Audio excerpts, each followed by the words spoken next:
Pour cette première vidéo des films perdus de Ciné-Cadeau, j'ai décidé de vous parler d'un des films les plus controversés qui avait été présenté durant la période des fêtes. Je vais donc vous parler du film Prince Nezha, Triomphe du Roi Dragon, et on va tenter de déterminer les raisons pour lesquelles elle aurait été retirée des ondes.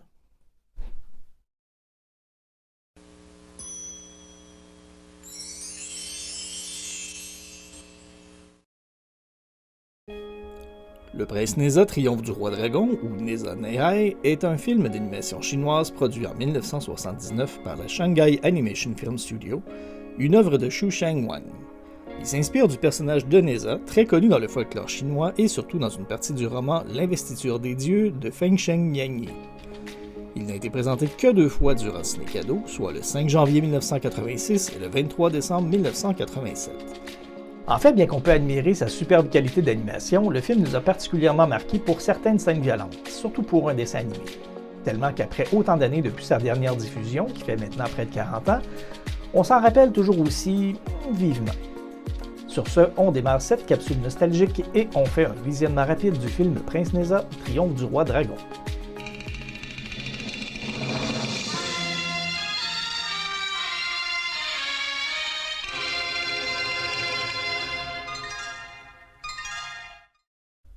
Au beau milieu d'une cité chinoise au bord de la mer, un noble seigneur reçoit enfin la nouvelle que son épouse, enceinte depuis maintenant plus de 200 semaines, vient enfin d'accoucher. Le seigneur, impatient, court à sa rencontre, espérant enfin avoir un fils. Mais une petite surprise l'attend. Oh! Un œuf! Enceinte pendant près de 200 semaines et elle pond un œuf! Déçu et insulté, le seigneur empoigne son épée pour trancher l'œuf qui, à l'impact de la lame, s'ouvre pour révéler un magnifique fleur de lotus abritant un minuscule garçon qui, malgré sa stature, sait déjà courir et parler. Maître Taillis, l'esprit immortel du palais de l'Aurore dorée, vient rendre visite au nouveau venu pour lui offrir le don d'une âme sage et forte, une écharpe et une anneau magique. On apprend que les habitants du royaume souffrent des différentes conditions climatiques qui affectent durement leur récolte. Et toutes ces catastrophes sont causées par nul autre que le roi dragon des mers de l'Est qui s'acharne sur eux sans merci. Les habitants prient le dieu en faisant plusieurs offrandes, mais au fond des mers, le roi dragon n'a aucune sympathie. Qu'est-ce que c'est que ce vacarme sur la terre? Ce sont quelques idiots qui se plaignent que votre sécheresse fait mourir leurs enfants. Ineffable roi dragon. Mais leur don comporte tant de nourriture que ceux qui restent mourront de faim. La chair fraîche, la chair tendre des petits-enfants. Je ne veux rien d'autre. Remportez ça. Allez me chercher le démon de mon océan. Majesté. Apporte-moi des enfants. Oui, Majesté. Pendant ce temps-là, le jeune Nezha s'amuse avec 2 jeunes filles de la cité et s'en vont se baigner dans la mer, pourtant interdite par le roi dragon des mers de l'Est. Un des serviteurs du roi dragon les intercepte rapidement et capture une des fillettes. Nezha s'en vient à leur secours et affronte aussitôt le monstre, qui, une fois vaincu, ira alerter le roi dragon et, pris de colère, enverra son 3e fils tuer l'insolent Nezha.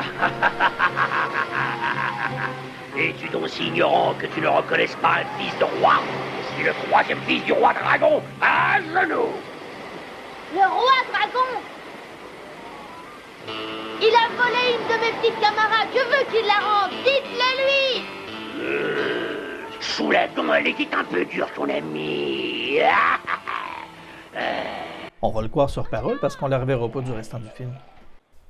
Les 2 adversaires se battent, mais Nezha prend rapidement le dessus et arrache l'épine dorsale du dragon avant de rejeter la carcasse dans la mer.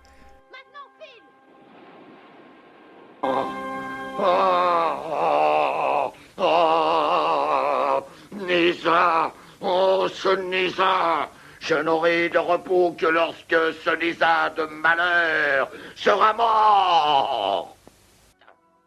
Le roi crie vengeance et attaque Nezha qui se défendra une fois de plus au grand désarroi de son père, honteux d'avoir été déshonoré devant les dieux. Face à cette situation, Nezha demande conseil au maître Taillis qui lui propose un plan. Il se rend au palais du ciel et se cache en attendant l'arrivée du roi dragon qui vient plaider sa cause. Et devant les lamentations du dragon, Nezha se fait passer pour le roi du ciel pour se moquer de lui.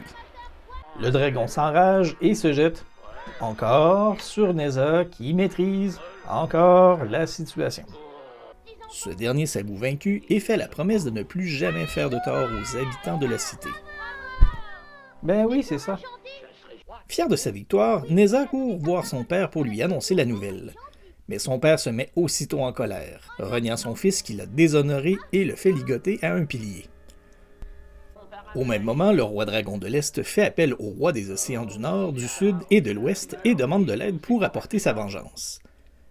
Les 4 dragons font surface et demandent le père de Neza. Ils réclament la vie de son fils, sans quoi ils extermineront la cité et les habitants, abattant tempête, flammes et tonnerre. Le pauvre seigneur supplie les dragons d'épargner son peuple et de le prendre à la place.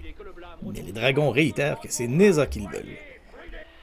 Neza arrive à se libérer et court vers son père, lui demandant son anneau et son écharpe pour pouvoir affronter et vaincre les dragons.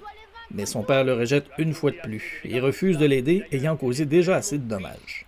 Il tente de raisonner une fois de plus les dragons, mais en vain. Il se résigne et comprend qu'il n'aurait pas d'autre choix que de tuer son fils pour sauver la cité. Mais il n'arrive pas à se résoudre à cet acte et jette son épée par terre. Réalisant l'ampleur des dégâts causés par sa faute et attrissé par le rejet de son père, Neza est désemparé et s'empare de l'épée pour faire face au dieu dragon. Il est le seul responsable et seul lui devra en subir les conséquences. Il regarde une dernière fois son père pour s'excuser et de geste rapide se suicide en se tranchant la gorge.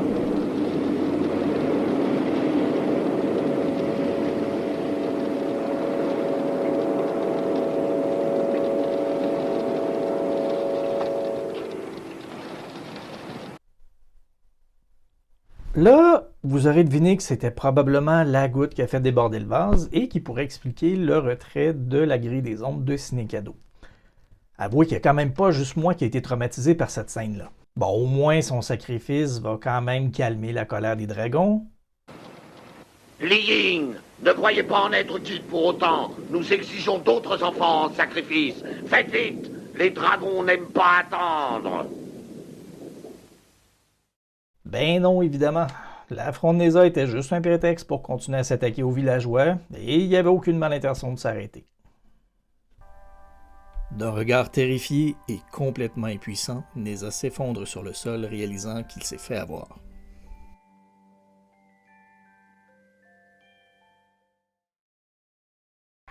De retour au fond des eaux, les dragons célèbrent grandement leur victoire. Sachant que personne ne pourra maintenant les arrêter, ils vont pouvoir agir à leur guise. Haut dans les montagnes, Maître Taillis, ayant récupéré l'âme de sagesse qu'il avait donnée à Neza, la dépose dans une fleur de lotus. Cette dernière réagit rapidement et Neza en ressort réincarné. Il est maintenant une âme immortelle. Cette fois-ci, Taillis lui fait don d'armes encore plus puissantes afin de vaincre les cruels dragons, des roues de feu et une lance. Il part aussitôt à l'assaut pour le palais du roi dragon de l'Est au fond des eaux. Un serviteur apeuré vient alerter le roi de l'arrivée de Neza. Le roi, bien sûr, ne veut pas le croire, mais est aussitôt pris de panique quand il le voit dressé devant lui. C'est enfin le combat final. Neza vient pour se venger et punir les dragons pour leur déception et leurs mensonges. Il est sans pitié et imbattable, exterminant tout sur son passage. Oui, là, on est rendu dans une scène de combat animée à la John Wick. Il est si puissant qu'il crame même ses adversaires avec un mur de feu. Oui, dans le fond des mers. Neza est tellement fort qu'il se fout complètement de la physique. L'armée décimée, les dragons sont maintenant seuls pour se défendre. Neza repousse toutes ses attaques. Il tente donc d'aller se cacher dans un coffre de pierre. Neza s'empare d'une boule de verre qu'il envoûte et chauffe à blanc avant de l'insérer dans la cage des dragons. Le roi de l'Est tente de prendre la boule mais se brûle les doigts. La boule se fracasse en tombant au sol et explose, détruisant la cage des dragons. Neza attrape alors les dragons du nord, du sud et de l'ouest et, d'un coup de lance, tue le roi dragon de l'Est.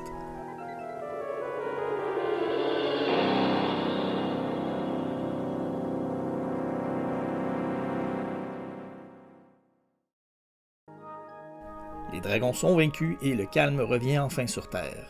Les habitants sont sauvés et en paix, bien à l'abri des dragons qui ne reviendront plus jamais pour leur faire peur. Neza vient voir ses amis une dernière fois avant de leur dire adieu et repartir à l'aventure. Je peux comprendre la décision de Radio-Québec d'avoir retiré le Prince Neza de la programmation de Ciné Cadeau. Par contre, je trouve ça vraiment dommage parce que depuis ce temps-là, aucun autre diffuseur canadien n'a tenté de nous le présenter. Et très franchement, Je pense sincèrement que Radio-Québec aurait pu continuer de nous le présenter, mais peut-être dans une case horaire plus tard en fin de soirée pour un public adulte et averti. Parce que malgré tout, je persiste à croire que c'est une œuvre cinématographique superbe, et malgré les scènes d'affrontement entre le petit Neza et les dragons, il faut quand même admirer les superbes images et décors illustrés dans cette histoire, le tout accompagné par une agréable trame sonore. Et peut-être qu'un jour, sait-on jamais, nous aurons la chance de voir une fois de plus cette production à la télévision ou sur une chaîne de diffusion en ligne à notre grande surprise.